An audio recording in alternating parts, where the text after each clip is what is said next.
What if you could build a bank-grade credit scoring system entirely in Python? In this video, we are going to design a credit scorecard model from scratch, the same framework used in real financial institutions. We'll use weight of evidence transformation and logistic regression modeling.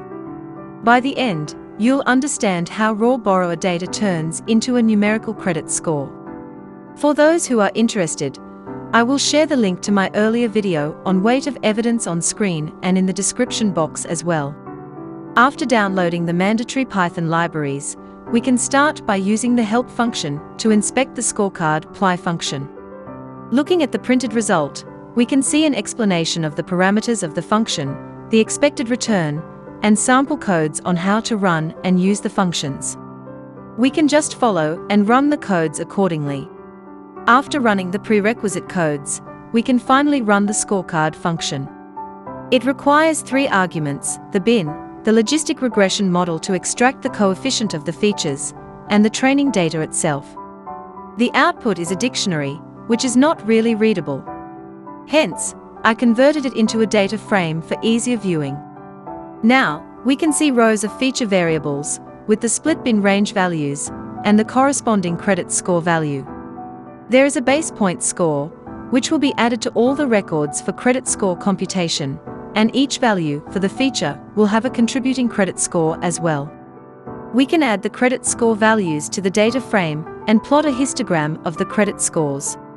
We can see that generally, those with higher credit scores do not default, which is denoted by the bars in blue, and those with lower credit scores tend to default with bars denoted in orange.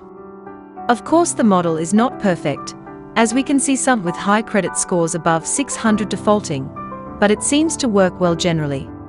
We can also plot the WoE bin plot of the top few features, and we can see that there is no feature that is able to identify high default probability distinctively.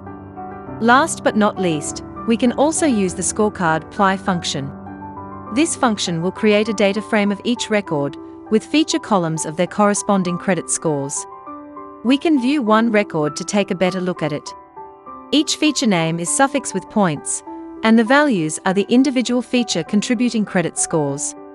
All of the feature credit scores are aggregated to a final score, in the column score, which is the final credit score for the entry. We can verify this by summing all the individual feature credit points and the base points, and we can see that it matches the score points as well. We have just implemented a credit scorecard using the Scorecard Python library. It just requires weight of evidence binning and logistic regression feature coefficients to generate a linear combination of credit scores, which culminates in a final credit score. For those who are interested, I will be sharing the link to my notebook in the description section of the video. Do you have any thoughts on it? Feel free to comment in the comment box down below. If you liked this video and would like to see more content of this nature, please be sure to like and subscribe as well. Thanks for watching, and until next time.